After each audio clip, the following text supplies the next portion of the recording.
마가복음 11장 1절에서부터 14절, 20절에서부터 25절 말씀까지 보도록 하겠습니다. 예수께서 예루살렘에 이르러 성전에 들어가사 모든 것을 둘러보시고 때가 이미 저물매 12 제자를 데리시고 베다니에 나가시니라.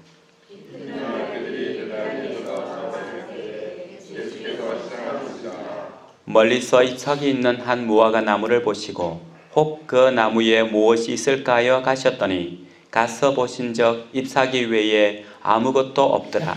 이런 무화과의 때가 아님이라.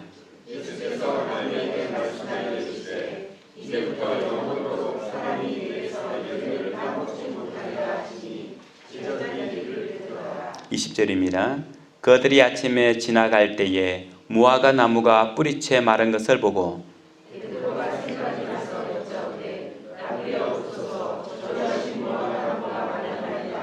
예수께서 그들에게 대답하여 이르시되 하나님을 믿으라.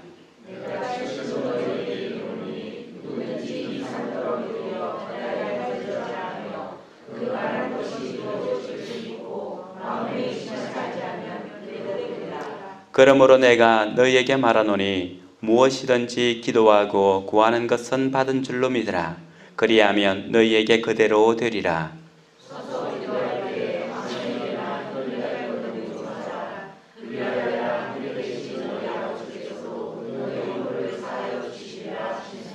아멘.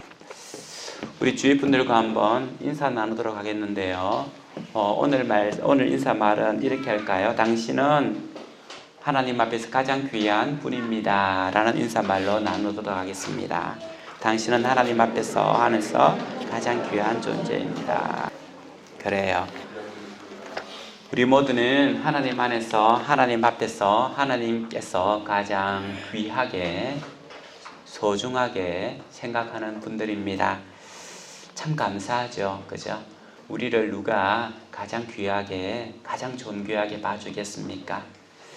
때로는 평생 함께 살았던 아내도 남편도 또는 자녀들도 그렇게 봐주지 않을 때도 있는데 하나님은 변하지 않고 신실하게 우리를 가장 귀한 존재로 지켜보고 계십니다. 시골에 가면 저희 시골집에 무화과 나무가 있습니다. 오늘 말씀을 볼 때마다 저는 시골에 있는 그 무화과 나무가 생각이 나는데요. 어릴 때 제가 초등학교 때 이제 바닷가 옆에 있으니까 여름 방학이 되면 막 수영을 하고 집에 올라오면 배가 고프잖아요. 그때 8월 말쯤 되면 이 무화과 나무에 무화과가 아주 맛있게 열려요. 그러면 이 무화과 한두 개를 따먹고 나면은 배고픔을 또 달래기도 하고 아주 그 맛이 좋았던 것이 생각이 납니다. 그런데 무화과 나무는 이 중부 지역은 별로 없어요. 대부분 남부 지역 또 제주도 지역에 무화과 나무가 있는데 이 무화과는요 하루가 다르게 익어요.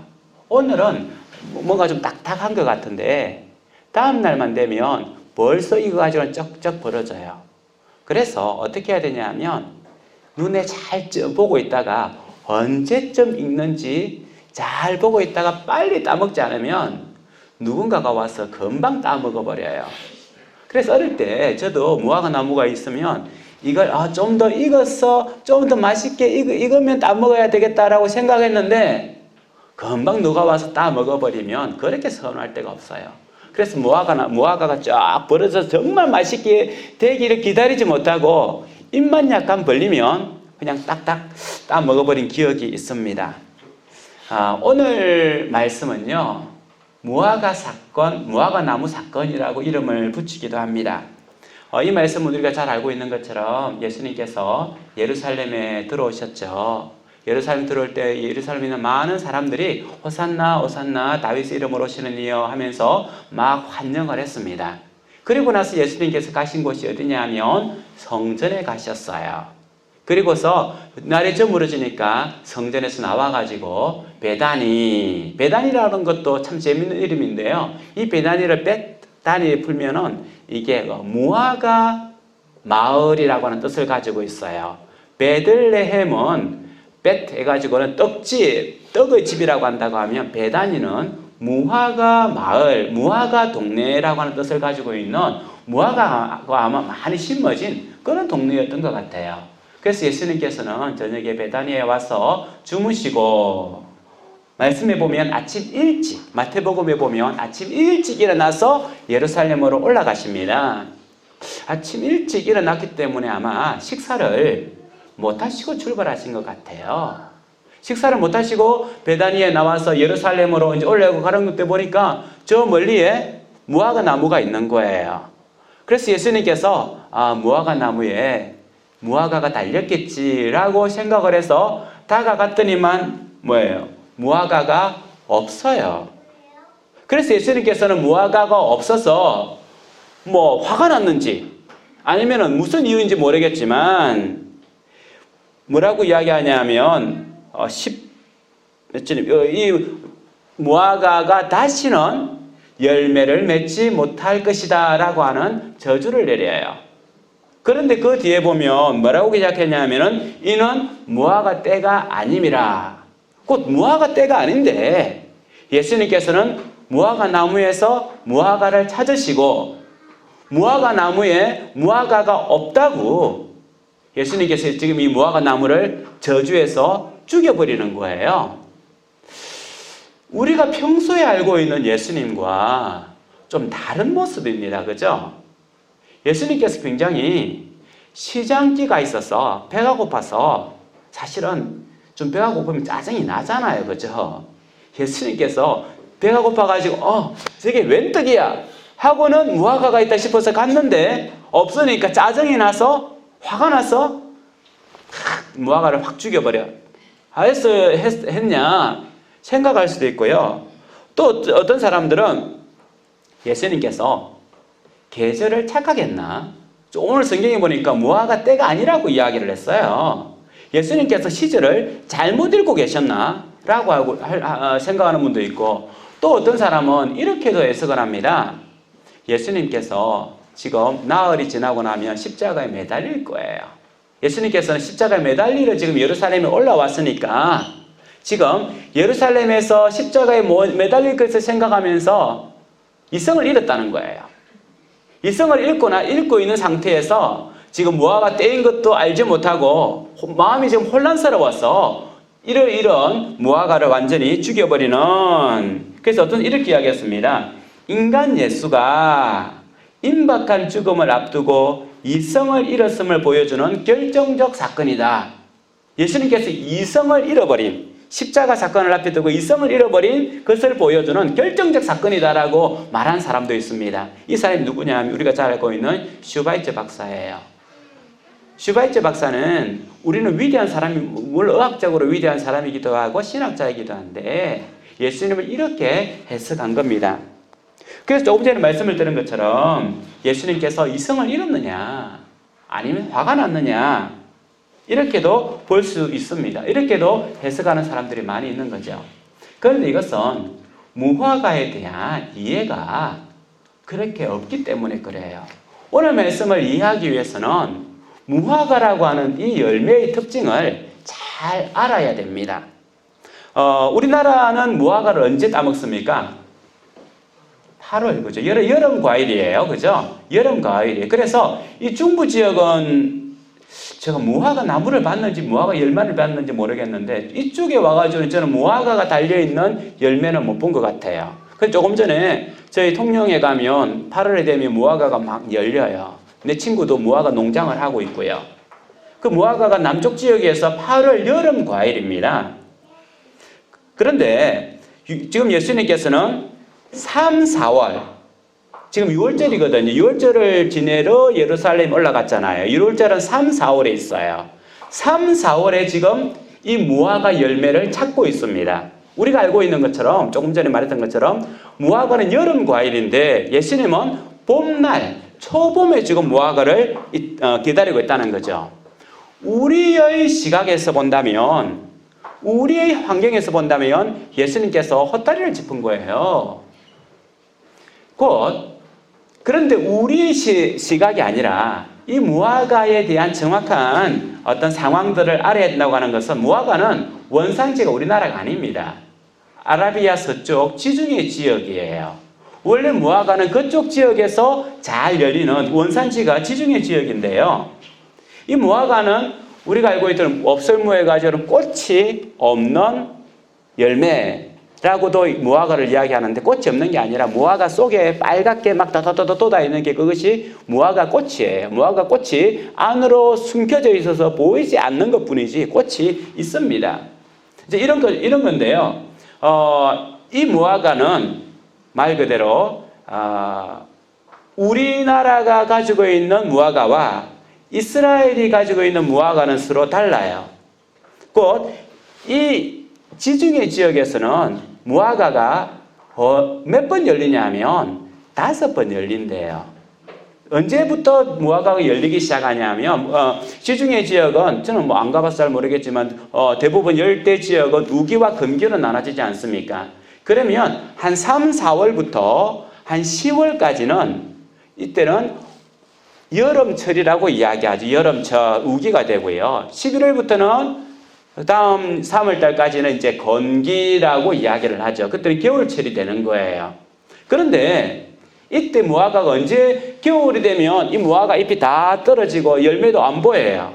그러다가 3월, 4월이 되면 무화과에 이제 잎이 돋아나면서 조그마한 열매가 맺히는데, 이게 무화과의 첫 열매예요. 3월달, 4월달에 첫 열매가 맺힌다는 거죠. 그 3, 4월달에 맺히는 열매가 크겠습니까? 작겠습니까? 작죠. 맛이 있겠습니까? 없겠습니까?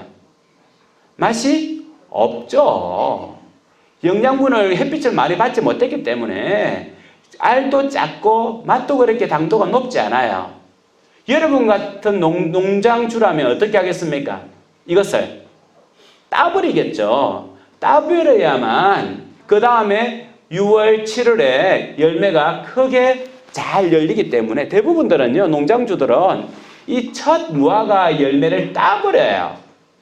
그런데 따버리면 되는데 농장주가 이것을 따버리기에는 노동이 들어가고 또 사람을 사야 되니까 어떻게 이야기하냐 하면 첫 열매는 누구든지 와서 따먹어도 된다라고 이야기를 해요.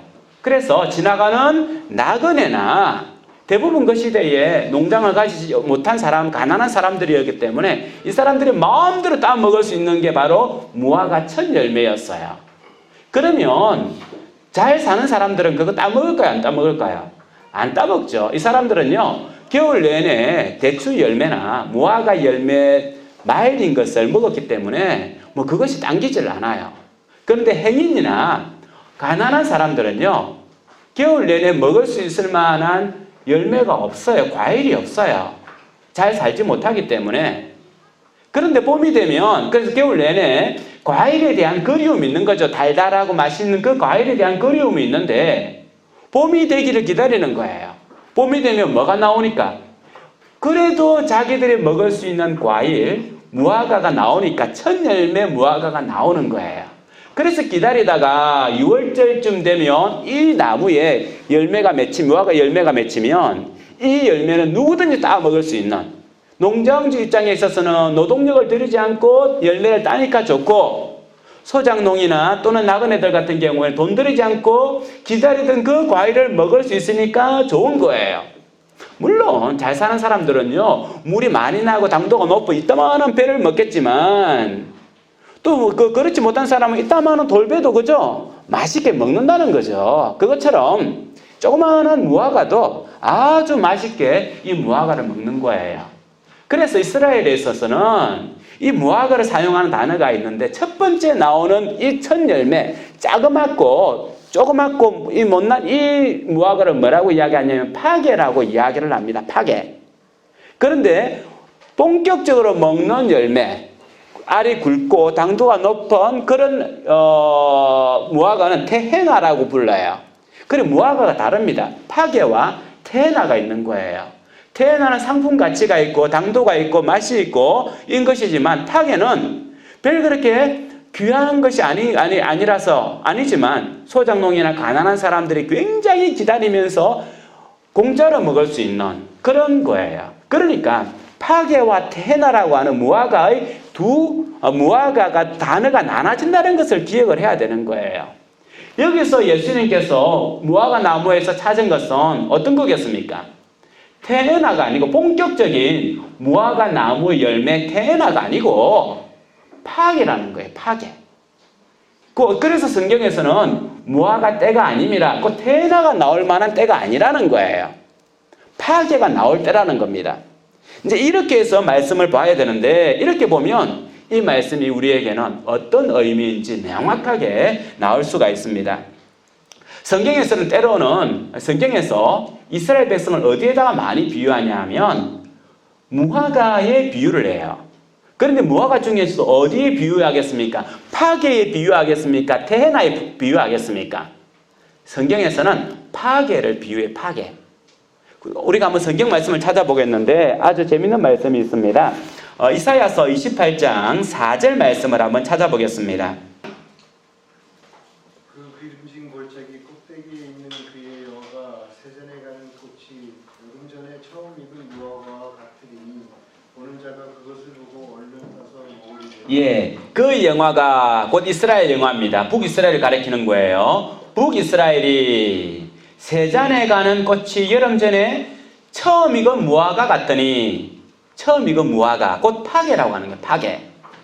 또 찾아봤으면 좋겠는데 호시아서 9장 10절 말씀도 찾아서 읽어주시기 바랍니다. 옛적에 내가 이스라엘을 만나기를 광야에서 포도를 만남 같이 하였으며 너희 조상들을 보기를 무화과 나무에서 처음 맺힌 첫 열매를 본 같이 하였거늘 그들이 바알볼에 가서 부끄러운 우상에게 몸을 드림으로 저희가 사랑하는 우상같이 가증하여졌도다. 예, 이 두 곳에 다 사용된 이사야서 28장 4절과 호시아서 9장 10절에 사용된 이 무화과 나무 첫 열매라고 하는 것은 파기를 말하는 겁니다. 테에나가 아니고 작고 못생겼지만 지나가는 행인들이나 가난한 사람들에게는 더 없는 선물인 더 없이 귀한 온 겨울을 지내오면서 그렇게 먹고 싶었던 과일의 흔적인 이 파기를 이야기하고 있는 거예요. 그런데 오늘 말씀을 보면 아주 재밌는 이 파기를 통하여서 재밌는 표현을 하고 있는데 조금 전에 읽었던 말씀 이사야서 28장 4절에 보면 제가 다시 한번 넣어보면 이렇게 기록하고 있죠. 그 기름진 골짜기 꼭대기에 있는 그 영화가 누구냐면 북이스라엘 여로보암 때 그 북이스라엘 화려 여로보암 2세 때는 사실은요 북이스라엘은 굉장히 화려했습니다. 그래서 여로보암 때 북이스라엘은요 지중해라든지 다른 나라까지 확장을 해가는 무역에 있어서 어떤 전성기였어요. 전성기가 어떻겠다고요? 세잔에 가는 꽃이 여름 전에 처음 익은 무화과 같으니 처음 익은 파게 같은데 보는 자가 그것을 보고 얼른 따서 먹어버린 것 같도다. 무슨 말이냐면 첫 열매 무화과가 파게가 열렸어요. 근데 행인이 가다가 보니까 파게가 있는 거야. 어떻게 했다는 거예요? 얼른 냉큼 이것을 따 먹어버렸다는 거죠. 신속하고 빠르게. 그건 무슨 말이냐면 너희들이 가지고 있는 그 전성기가 너희들이 가지고 있는 그 영화가 너희들이 가지고 있는 그 부위가 지나가는 나그네가 파기를 따 먹는 것처럼 낼름 따 먹어버린 것 같이 짧고 순간적이라는 거예요. 일장춘몽이라는 거예요. 북이스라엘의 영광이 그런 식으로 이제 말씀을 그렇게 하고 있고 또 호시아서 조금 전에 보았던 9장 10절 말씀에 옛적에 내가 이스라엘을 만나기를 광야에서 포도를 만남같이 하였으며 너희 조상 보기를 무화과 나무에서 처음 열매 맺힌 첫 열매를 본같이 하였거늘. 이제 이 말씀이 좀 이해가 됩니까? 어떤 의미인지 너희 조상들을 보기를 무화과 나무에서 처음 맺힌 첫 열매를 봄 같다. 어떤 것 같겠어요? 겨울 내내, 그죠? 파게가 언제 열리나 내가 수영하고 올라와가지고 저거 따먹어야지 했다 그렇게 기다린 것처럼 겨울 내내 내가 과일을 한번 먹었으면 달달한 그 과일 파게를 먹었으면 했는데 그렇게 기다린 같이 봄날에 있는 그 첫 무화과 열매를 기다린 것 같이 내가 너희를 기다리며 기뻐하고 기대했다는 거예요. 이스라엘 백성들을 향하여서. 이렇게 하나님의 마음을 이 무화과 첫 열매, 그래서 성경에 파게라고 하는 의미가 뭔지 무화과 첫 열매의 그 모습이 뭔지를 알면 하나님께서 이스라엘 백성들을 어떻게 기다리고 어떻게 사랑하고 또 하나님께서 이스라엘 백성들에 대해서 어떻게 생각하는지. 예를 들면 이 무화과는요 굉장히 손이 많이 가는 종류입니다. 그런 돈 많이 줘야 되고 또 그때 잘 자라도록 손이 많이 가는 곳인데, 곧 이스라엘 백성들에게 무화과라고 하는 단어를 썼을 때는요 이 이스라엘 백성들이 손이 많이 간다는 거예요. 손이 많이 간다는 거예요. 손이 많이 가는 사람에게 손을 대지 않으면 어떻게 됩니까? 금방 엉망이 되잖아요. 그래서 덜 무화과 나무는 금방 엉망이 돼버리는 거예요. 이스라엘 백성들의 이렇게 주무르고 하면서 막 우다 키웠다라고 하는 것이 이스라엘 백성들에게 무화과 나무에 가지고 있는, 이스라엘 백성들이 가지고 있는 이미지예요. 아, 우리가 무화과 나무라고 하는 것은 하나님께서 그렇게 손이 많이 가는 우리가 그런 존재구나, 그런 이미지를 무화과 나무가 가지고 있는 겁니다. 하나님께서는 이 이스라엘 백성들에 대해서 투자도 많이 하시고 관심도 많이 가지시고 가장 귀중한 존재로 여기시면서 사모하며 파괴를 기다린 것처럼 그렇게 기다리고 있다는 거예요. 이런 이미지의 무화과 나무인데, 오늘 말씀에 들어오면 조금 전에 말씀했던 것처럼 예수님께서 이 무화과 나무에서 파괴를 얻을 거라 생각을 하고 기대하고 찾아간 거예요. 그런데 파괴가 없어요. 무화과가 없어요. 그렇기 때문에 예수님께서 이제부터 영원토록 사람이 내게서 열매를 따먹지 못하리라 라고 저주를 내버리는 겁니다. 이때 그 뒤에 뭐라고 했습니까? 제자들이 듣더라. 이 말은요 제자들이 기억했다는 거예요. 또 다른 말로는 이상하게 생각했다는 겁니다. 예수님께서 평소와 다르게 왜 저런 말씀을 하시지? 여러분 같으면 포도나무에 포도나무 열매가 안 맺었다 해가지고 잘라버려. 그러면 한 번은 저희 집 무화과 나무 우리 아버지가 한번 잘라버린 적이 있거든요. 왜냐하면 무화과 나무가 있으니까 옆에 있는 그 애들이 와가지고는 손에 자꾸 타는 거예요. 어느 날 보니까 우리 아버지가 확 짜증이 났는지 무화과 나무를 확 잘라버렸어요. 그때 내가 얼마나 서운하던지. 근데 무화과 나무는 또 잘 자라요. 잘리더라도 다음에도 막 올라오고 하는데, 여하튼지 그때 내 생각, 우리 아버지 참 성격 고약하다. 성격 참 그 나쁘게는 표현할 수는 없고 참 고약하다라고 하는 마음을 가졌더랬어요. 아마 이 예수님의 제자들도 예수님 참 성격 평소답지 않게 옹졸하시네, 참 고약하시네, 이런 마음을 가질 수 있었다는 거예요. 안 그러면 조금 전에 우리가 봤던 것, 슈바이처 박사가 말했던 것처럼 예수님께서 이성을 잃으셨나? 라고 할 만큼이나 오해를 불러일으킬만 하다는 거죠. 그런데 예수님께서 이 말씀에 하신 이유는 예수님의 성격이 옹졸하거나 조급하거나 이성을 잃어서 그런 것이 된 것이 아니라는 거예요. 예수님의 말씀은 분명한 목적을 가지고 있는데, 이 말씀이 지금 어느 말씀 사이에 끼어 있는지를 잘 봐야 돼요. 우리 교회는 왜 이렇게 말씀을 계속 이야기합니까? 라고 하는데 말씀을 많이 알아야 돼요. 이 말씀이 어디 속에, 무화과 나무 말씀이 지금 어느 속에 끼어져 있습니까? 앞에는 제일 처음 예수님께서 예루살렘에 올라오셔가지고 어디 가셨다고요? 제일 먼저 어디 가셨다고요? 성전에 가셨어요. 그렇죠? 그 다음날 나오시다가 무화과 나무를 저주하시고 어디로 가십니까? 성전에 가셔요. 그러면 이 무화과 나무를 말라 비틀어지게 하는 저주 사건은요, 성전 사건 가운데 있는 거예요. 그래서 어떤 사람들은 이 성전 사건과 무화과 사건을 따로 떼어넣어버리면 성전 사건을 이해를 못해요. 오해를 한다는 거죠. 말씀을 잘못 풀어요. 그래서 어떤 사람들은 뭐라고 하냐면, 예수님께서 성전 정화 사건을 보시면서 성전은 기도하는 집이라고 했으니 교회에서 기도만 해야지 다른 모임을 하면 안 돼. 이게 1차적 해석이에요. 이 1차적 해석이 성경 정화 사건에 드러난 예수님께서 말씀하시고자 하시는 그 의미의 그게 아니에요. 이 성전 정화 사건, 저는 성전 정화 사건이라고 다음 주에 아니다라고 말씀을 드릴 건데, 여하튼 보통 사람들은 성전 정화 사건이라고 부르니까 성전 정화 사건을 이해하기 위해서는요, 예수님께서 왜 그렇게 하셨는지를 이야기하기 위해서는 이 무화과 나무 사건을 이해를 해야 돼요. 또 무화과 나무 사건을 이해하기 위해서는 성전 사건을 이해를 해야 돼요. 그래서 이 성전 사건과 그리고 무화과 나무 사건은요, 서로 샌드위치 구조로 되어 있어요. 서로 덮쳐져 있다는 거예요. 그래서 이 부분들을 잘 이해를 해야만 말씀을 이해할 수 있는데, 예수님께서 성전에 들어가시고 나오셔서 다음날 무화과 나무를 보고 저주하시고 다시 성전에 들어가시고 다음날 또 나가시는데 성전에 들어가시는데 무화과 나무를 보고 있는 모습을 보여주고 있습니다.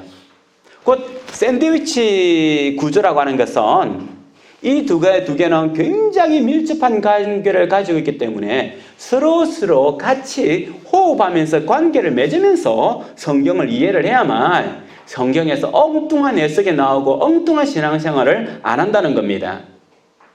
그리고 또 예수님께서 조금 전에 이상하리 많지 평소에 하지 않는 모습을 보여주고 있습니다.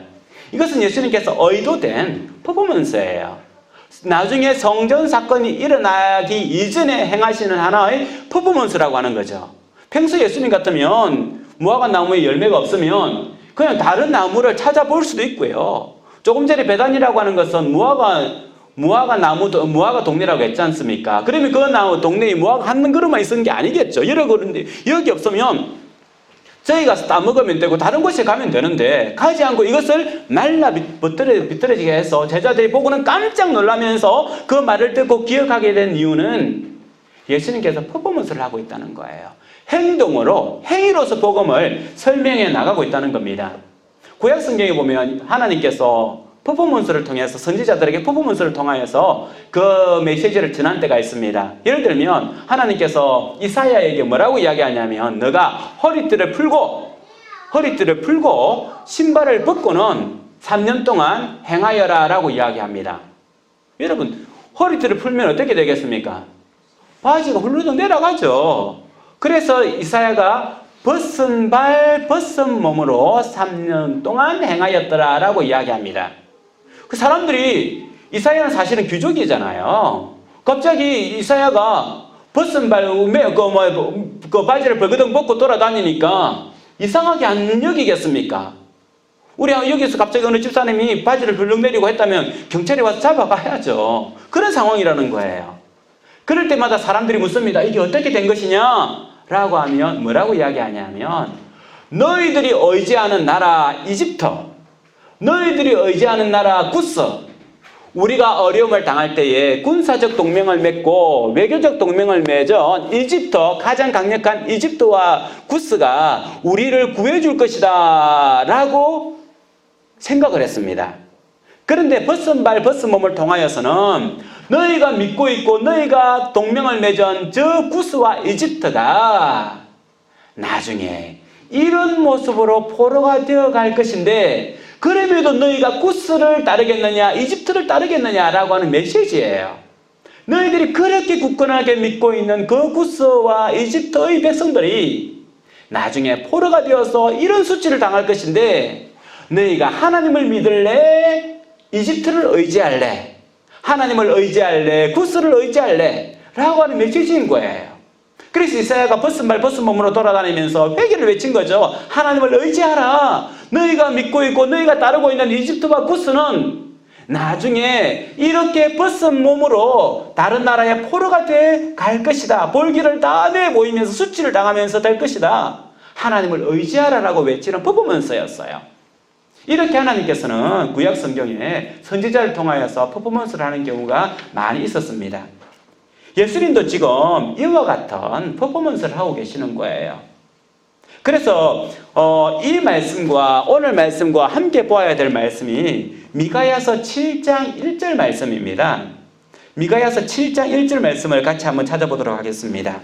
찾았으면 읽어주시기 바랍니다. 재앙이로다 나여 나는 여름 과일을 딴 후와 포도를 거둔 후 같아서 먹을 포도송이가 없으며 내 마음에 사모하는 처음 익은 무화과가 없도다. 예, 재앙이로다 나여. 재앙이라고 뭐냐면 여름 과일을 조금 전에 말했듯이 그 말씀이 여름 과일을 다 땄어요. 올리브도 따고 무화과도 따고 대추 열매도 따고 다 땄어요. 이제 여름이 지났습니다. 그러면 뭘 기다린다고 했습니까? 파기를 기다린다고 했죠. 일반 배부른 사람 10% 정도야. 자기 집에 그 말린 대추 야자도 있고 뭐도 있고 다 있어가지고 겨울 내내 이런 과일을 먹겠지만 대부분의 가난한 사람들은요, 그 여름에야 무화과 먹고 여름에 대추 야자 먹지만 겨울에는 이게 없으니까 이 파기를 막 기다리는 거예요. 파기를 언제 먹을 수 있을까? 언제 과일을 먹을 수 있을까? 이렇게 기다리는데 뭐가 없다고요? 처음 익은 무화과가 없도다. 내가 그렇게 사모하는 처음 익은 그 파괴가 없도다. 이 마음이 누구의 마음이냐면 바로 예수님의 마음이에요. 내가 사모하며 이스라엘 백성들에게 왔는데, 내가 사모하며 이 땅에 왔는데 때가 이르지 아니함 같이 나를 기다리는 사람이 없구나. 메시아가 왔음에도 불구하고 영접할 사람이 없구나 라고 하는 말씀을 그대로 옮겨주고 있습니다. 그래서 요한복음 1장 10절에서는 그가 세상에 계셨으며 세상은 그로 말미암아 지은 바 되었었는데 세상이 그를 알지 못하였고 자기 땅에 오매 자기 백성이 영접지 아니하였더라. 주님께서는 메시아의 시간이 돼서 왔는데 아직 이 파기가 안 열렸다는 거예요. 영적 열매가 안 열렸다는 거예요. 주님을 기다리고 주님을 사모하고 주님을 찾을 만한 영적 열매가 맺히지 않았어. 그래서 뭐가 안 됐다고요? 때가 아직 아닙니다. 때가 이르지를 않았다는 거예요. 영적 열매의 때가 이르지 않았다는 거예요. 그래서 하나님 예수님께서 뭘 하시는 겁니까? 영적 열매가 없는, 영적 열매를 맺지 못하는, 메시아가 도래했음에도 불구하고 영적 열매를 맺지 못하는 이 이스라엘 백성들을 향하여서, 성전을 향하여서 다시는 열매를 맺지 못하리라. 저주의 말씀이 그래서 주어지는 거예요. 그러니까 예수님께서는 지금 짜증이 나서 화가 나서 삐져가지고 아니면 인성이 없어서 무화과 나무를 멸한 것이 아니라 이 무화과 나무를 멸하는 사건은요, 성전을 멸하는 사건이고, 성전을 멸한다고 하는 것은 이 시대 성전으로 살아가고 있는 우리를 향한 경고의 말씀이라는 겁니다. 메시아가 도래했지만, 예수님께서 오셨지만, 예수님께서 내 속에 계시지만 그 예수님을 알지 못하고 그 예수님을 따르지 못하고 아무런 영적 열매를 맺지 못하는 맺지 못하는 입만 풍성한 겉체리만 두드러져 있는 우리의 믿음 상태와 성전의 모습을 보고는 예수님께서 다시는 열매를 맺지 못하리라 라고 하는 말씀을 전해주고 있다는 겁니다. 무화과 나무가 열매를 맺지 못한 것은 메시아가 왔음에도 불구하고 이스라엘 백성들이 메시아를 맞을 준비가 되지 않은 그 상태를 보여주고 있는 거죠. 그래서 이스라엘 백성들의 가장 중심인 성전을 예수님께서는 그곳에 들어가서 나 다음 주 보겠지만 예수님께서는 그 성전을 파괴하시는, 정화하시는, 새롭게 하시는 일들을 해나가고 있습니다. 곧 다른 말로 말한다면 이스라엘 공동체를 심판하는 모습이라는 거죠. 무화과를 저주하는 메시지는 단순히 열매를 맺지 못하는 무화과에게 국한된 말씀이 아닙니다. 이 말씀은요, 이스라엘 백성들의 중심인 성전을 향한 메시지이고, 바울 사도가 말했던 것처럼 이 시대에 하나님의 성전인 우리 자신을 향하는, 우리에게 주시는 경고의 말씀이라는 겁니다. 하나님은 여름 과일을 딴 후 겨울 내내 6월절 무화과의 첫 열매 파기를 기다린 것처럼 우리를 기다렸습니다. 파기를 기다린 것처럼 하나님과 우리가 서로 밀접한 관계 가운데 아름다운 영적 열매를 맺고 아름다운 교제와 아름다운 사랑의 나눔들을 하기를 주님께서는 기다리셨어요. 그런데 찾아보니까 아무런 열매가 없는 거예요. 재앙이로다 나여 내 마음에 사모하는 처음 익은 무화과가 없도다. 주님께서 맺어주실 주님께서 기대하시는 아무런 열매가 없기 때문에 재앙이다 라고 말씀하고 있습니다. 그래서 요한복음 15장 2절에서는 무릇 내게 붙어있어 열매를 맺지 아니하는 가지는 아버지께서 그것을 제거해 버리신다. 열매를 맺지 아니하시면 제거해 버리시는 예수님의 말씀이 바로 이것과 연결되는 거죠. 그러면 우리는 어떻게 영적 열매를 맺을 수 있습니까? 어떻게 해야만 우리가 영적 열매를 맺을 수 있냐라고 하는 것은 굉장히 중요한 질문이죠. 다음날 아침 다시금 예수님께서 성전에 올라가십니다. 아마 그 길을 가는 것 같아요. 그랬더니만 베드로가 뭐라고 이야기합니까? 베드로가 생각이 나서 여짜오되 랍비여 선생님 보십시오. 저주하신 무화과가 말랐습니다. 아마 베드로가 발견하고는 예수님께 보고를 했습니다. 예수님, 어제 예수님께서 저주하신 저 나무가 바짝 말라버렸습니다. 이적과 기적이 일어난 거죠. 무화과는요 잘 안 말라요. 왜냐하면 무화과는 물이 굉장히 많아요.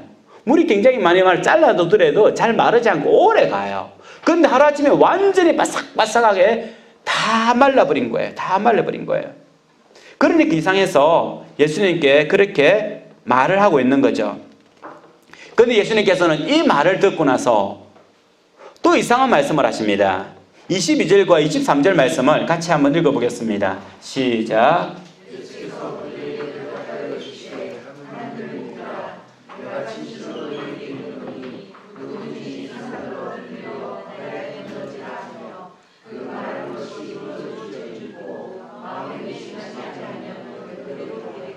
예수님께서는 베드로가 조금 전에 말했던 것처럼 예수님 보십시오. 어제 예수님께서 저주하신 그 나무가 말라버렸습니다. 라고 하니까요.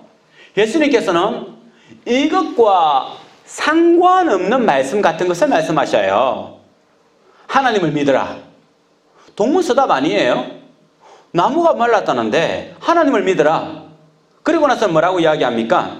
마음에 의심하지 말고 믿는 대로 기도해라. 내가 믿는 대로 기도하는 대로 다 이루어질 것이다. 동문서답인 거예요.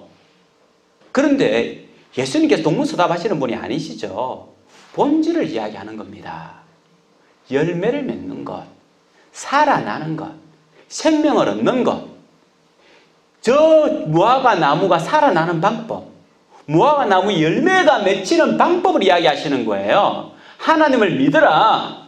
하나님을 믿는 것이 영적 열매를 맺고 살아나는 방법이라는 겁니다. 말라 죽지 않는 방법, 하나님의 심판을 피하는 방법, 경고를 피하고 영적 열매를 맺는 방법은 하나님, 예수님께서 말씀하신 대로 하나님을 믿으라. 이것이 바로 가장 중요한 정답이라는 거예요. 하나님 믿는다고 하는 것은 뭡니까? 믿는다고 하는 것은 두 가지 의미를 가지고 있습니다.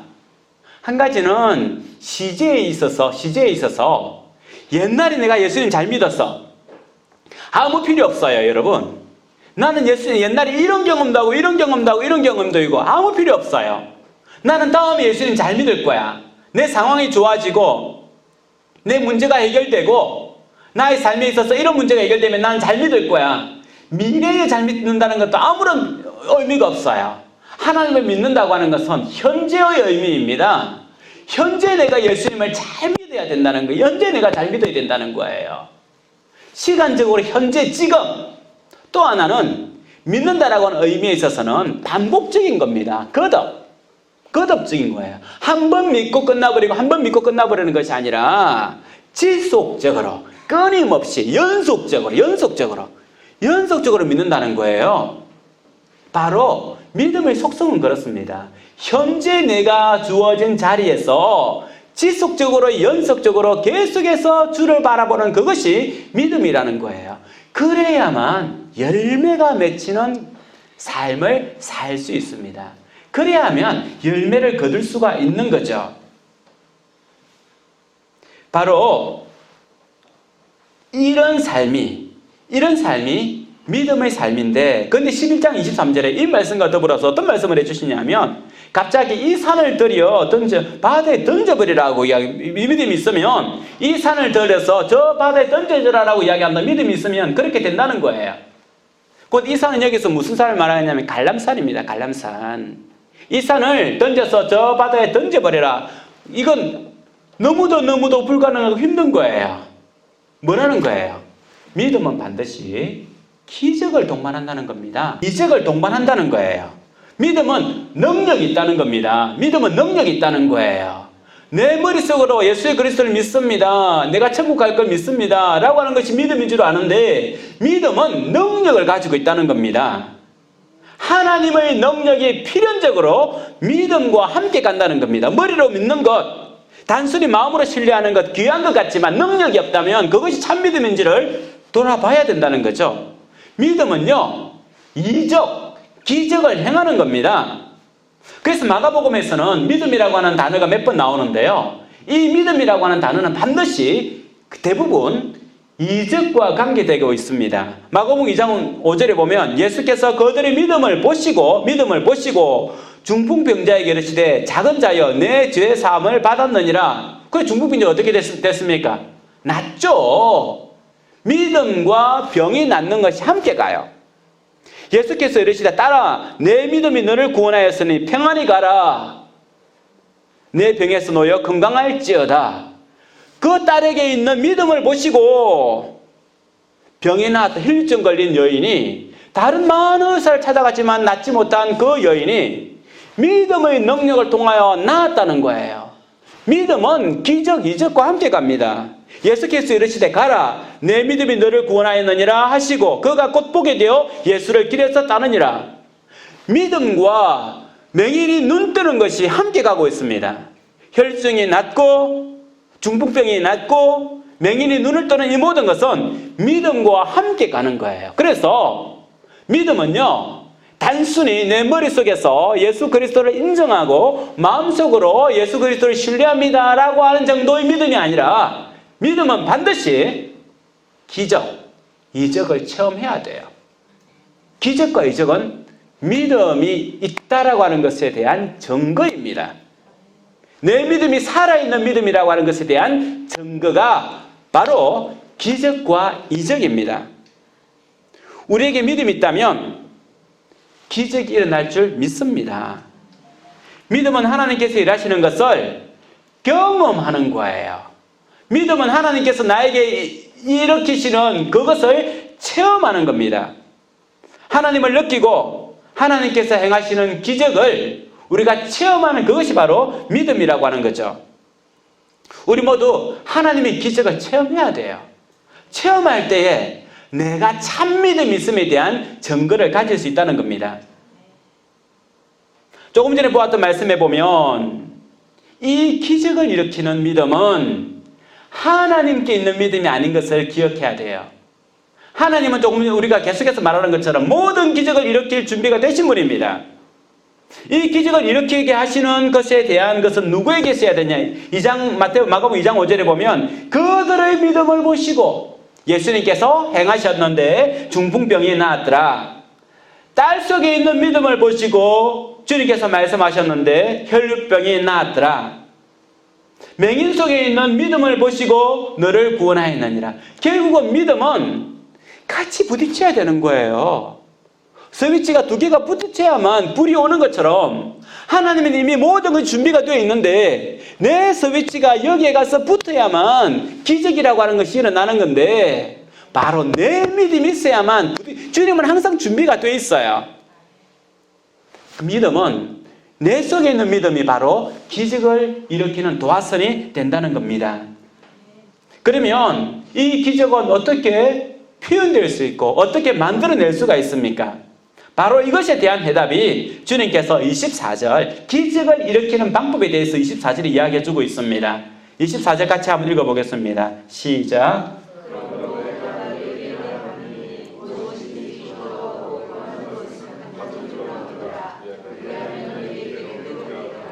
바로 이거예요. 너희에게 말하노니 무엇이든지 기도하고 구하는 것은 받은 줄로 믿어라. 기도예요. 기도가 바로 믿음이 있다고 하는 표현이에요. 기도를 통해서 하나님께서 기적을 만들어 가시는 겁니다. 기도 없이 기적이 일어날 수가 없다는 거죠. 그래서 에스겔서 36장 37절에 보면 에스겔서 주 여호와께서 이같이 말씀하셨느니라. 그래도 이스라엘 족속이 이같이 자기들에게 이루어 주기를 내게 구하여야 할지니라. 이같이 자기들에게 이루어 주시기를 내게 구하여야 할지니라. 내가 그들의 수요를 양떼같이 많아지게 하되 제사 드릴 양떼 곧 예루살렘이 정한 절기의 양 무리같이 황폐한 성읍을 사람의 때로 채우리라. 그리한즉 그들이 나를 여호와인 줄 알리라. 황폐한 성읍에 사람들로 바글바글 거리게 한다는 거예요. 전쟁이 일어나면 그 성읍이 다 황폐해져 버리거든요. 그런데 그 성 안에 사람들이 바글바글 한다는 말은 다시금 전성기가 왔다는 거예요. 황폐한 우리의 삶에, 황무지와 같은 우리의 삶에 또다시 전성기가 찾아오고 또다시 봄날이 찾아올 수 있는 방법은 여호와께 구하여야 할지니라. 구하는 방법밖에 없다는 겁니다. 기도는 하나님을 경험하는 것이고 하나님께서 일하게 만드시는 겁니다. 이것이 뭐냐면 주님의 때를 기다린 우리가 기도할 수 있는 거예요. 주님의 때를 기다린 우리가 무화과 나무의 파괴를, 무화과 나무에 주님께서 기다리는 그 무화과를 맺히게 하는 것은, 그 기적은 바로 기도라는 겁니다. 근래에 우리 교회에 아픈 분들이 많이 있습니다. 여기서 한번 아프지 않은 분 손들어 보십시오라고 하면 몇 분 안 될 것 같아요. 대부분 다 아픈, 몸이 아프든지 마음이 아프든지 다 가지고 있습니다.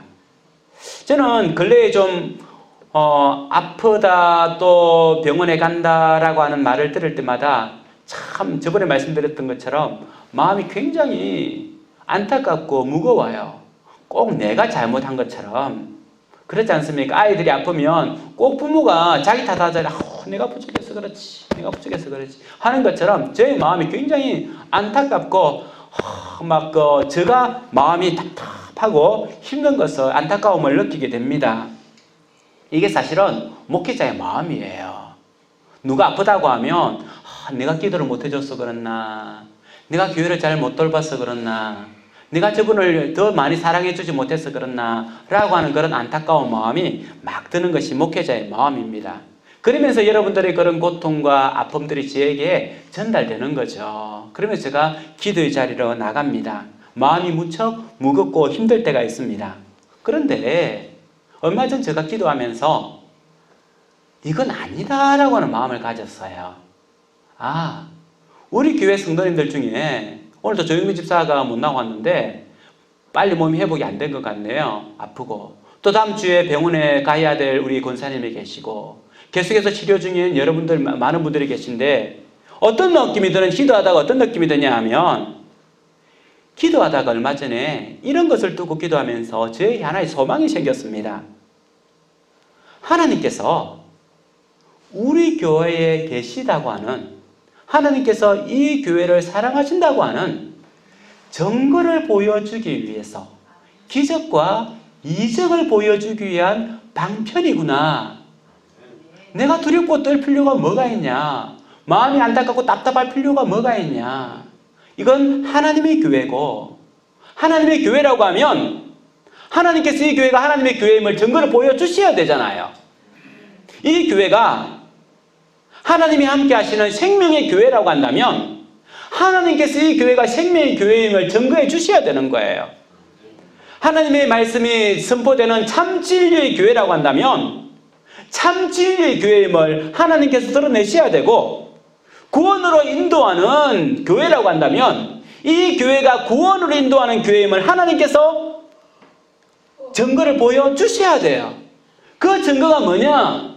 나음을 입는 거고, 치료를 받는 거고, 회복의 기적이 일어남을 통하여 한빛교회가 하나님의 영광이 임하는 곳, 생명이 있는 교회, 진리가 있는 교회, 이 교회가 우리가 100번, 1000번 외쳐서 일어나는 것이 아닌데 하나님께서 행하시는 이 이적과 기적을 통하여서 이것을 증명해 주시겠구나. 그래서 저에게는 소망이 생긴 거예요. 하나님, 우리 권사님들 낫게 하여 주심으로 말미암아, 우리 집사님들 치료하여 주심으로 말미암아 이 공동체가 하나님의 공동체임을 보여주십시오. 우리 속에 믿음 있음을 보여주십시오. 우리 속에 믿음을 주시고 회복시키시고 치유하시고 새롭게 하시는 그런 영적 열매가 있는 교회임을 보여주십시오 라고 하는 것이 저희 기도 제목으로 바뀐 거예요. 누구든지 고난을 받고 아픔을 당합니다. 하나님은 우리에게 어떤 것도 의미 없이 주는 것이 없다는 거죠. 하물며 하나님께서 사랑하시는 이 한빛교회에 주어지는 여러 가지 어려움과 아픔이 우리 개인에게 고난 주기를 원하는 가학적 하나님이 아니라 우리를 살리시고 이 교회에 함께 하시고 능력의 하나님이심을 보여주는 증거의 자료로 사용하신다면 우리가 기도의 자리에서 구하여야 할 것입니다. 우리가 하나님 앞에 나와서 구한다면 우리 교회가 생명의 교회인 한빛교회인 것을 나타낼 것이고 하나님의 임재가 있는 영광의 교회임을 드러낼 것이며 여러분의 가정이 하나님께서 돌보시는 귀한 성도의 가정임을 하나님께서 증거해 주실 것입니다. 사랑하는 성도 여러분, 기도가 기적을 일으킵니다. 이 믿음의 기적으로 말미암아 놀라운 영적 열매가 맺힙니다. 이런 놀라운 은혜들을 우리가 다 경험할 수 있는 한빛교회 성도님들이 되기를 주님의 이름으로 축원합니다. 같이 한번 기도하도록 합시다. 같이 한번 찬양하도록 합시다. 전능하신 나의 주 하나님은 넘지 못하실 전혀 없는 줄 믿습니다. 우리의 모든 간구를 들으시고 우리의 모든 생각을 하시는 주님께서 우리가 원하는 소망과 우리가 간구하는 모든 것을 신실하게 이루어 줄 믿습니다. 내 속에 있는 아픔과 내 속에 있는 어려움과 내 속에 있는 괴로움을 주님 앞에 올려드리는 기도의 찬양을 주님 앞에 드리도록 하겠습니다.